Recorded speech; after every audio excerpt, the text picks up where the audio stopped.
বিশিষ্ট কথাকবি অভিনেতা তথা পৰিচালক ব্ৰজেন বৰাক শিল্পীৰত্ন অসম 2025 বঁটা প্ৰদান। অসমৰ সমাজ জীৱনত সামাজিক, সাংস্কৃতিক, শৈক্ষিক কাৰ্যসূচী ৰূপায়ণ কৰি অহা শিল্পী সমাজ অসমে বিশ্ব বৰেণ্য শিল্পী ডক্টৰ ভূপেন হাজৰিকাৰ উপজা দিন বিস্তৃতি কাৰ্যসূচীৰে পালন কৰে।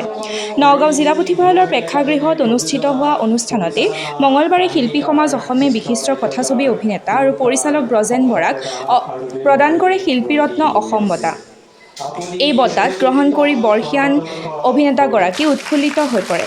লগতে শিল্পী সমাজ অসমৰ একাদশ প্ৰতিষ্ঠা দিৱস উপলক্ষে সংগীত শৰ্মাই সম্পাদনেৰে ৰংগশালা শীৰ্ষক এখনি স্মৃতি গ্ৰন্থ প্ৰাক্তন বিধায়ক দুৰ্লভ চমুৱাই উন্মোচন কৰে।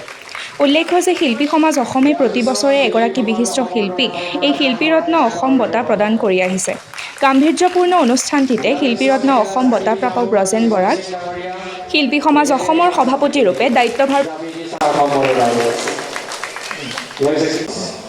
আপুনি সম্পূৰ্ণ দৈৰ্ঘ্যৰ 8খনৰো অধিক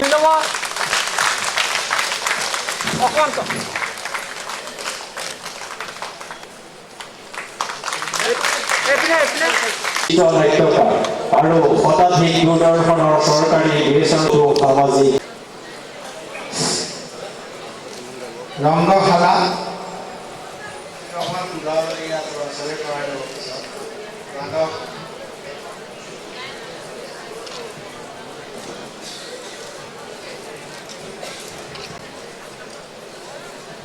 আৰম্ভণিতে আছে আমাৰ ভূপেন হাজৰিকা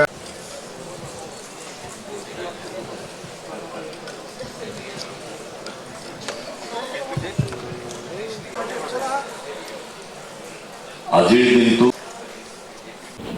এজন শিল্পী বুলি যদি আপোনালোকে মোক কয়, এই দিনটো প্ৰকৃতপক্ষে আমাৰ কাৰণে অতি স্মৰণীয় হৈ থাকে। কাৰণ শিল্পীসকলে আচলতে স্বীকৃতি বিচাৰে। স্বীকৃতি মানে হ'ল মৰম। বেলেগ বিনিময় শিল্পীসকলে সাধাৰণতে নিবিচাৰে, আৰু মইতো ব্যক্তিগতভাৱে মই কোনো বিনিময় নিবিচাৰোঁ। আৰু এই যে মৰম, এই যে নিভাঁজ মৰম, এইখিনিৰ কাৰণেই শিল্পীসকলে গোটেই জীৱনটো পাৰ কৰে।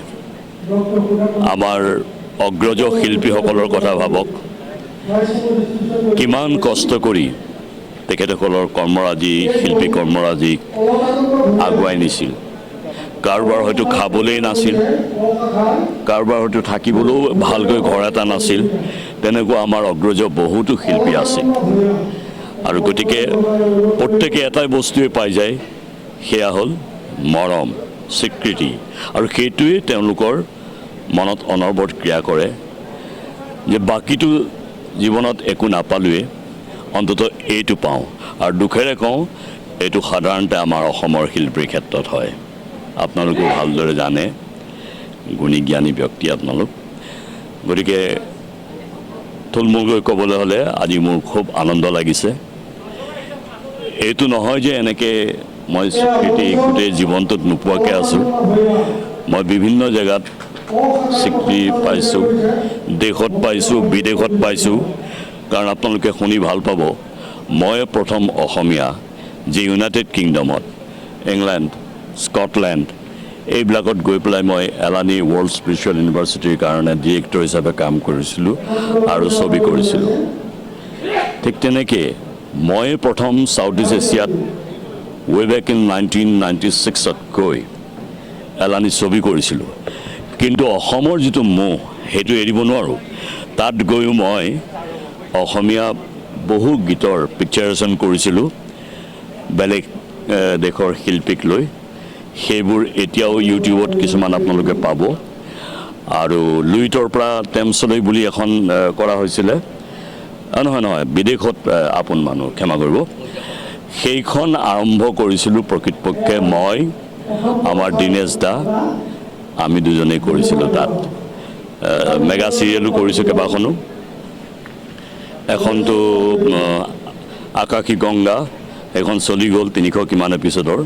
তাৰপিছত বৰ্তমান চলি আছে বাঁহী বুলি, সেইখন কৰি আছোঁ। কাইলৈ ৰাতিপুৱা গৈও আকৌ মই শ্বুটিং কৰিবই লাগিব বাছ লৈ আহিছিল বিভিন্ন শিল্পী ৰত্ন বঁটা আজি নগাঁওবাসীয়ে হৈ আমি ব্ৰজেন বৰাক দিবলৈ পোৱাটো আমাৰ খুব ভাগ্যৰ কথা আৰু তেখেতক আমি ইয়ালৈ আৰু তেখেতে যে গ্ৰহণ কৰিছে তেখেতক আমি ধন্যবাদ আৰু কৃতজ্ঞতা দিছোঁ কাৰণ শিল্পী সমাজে আজি যিটোৰ কাৰণে জন্ম হৈছিল মানুহে মানুহৰ বাবে তেখেতে আজি কৈ গ'ল আমি সমাজক কিবা এটা দি থৈ যাব পাৰোঁ নেকি আৰু শিল্পী সমাজ গঠন হৈছিল সেই উদ্দেশ্যটো লৈ এতিয়া সময়ত গুণ মহন্ত ডাঙৰীয়া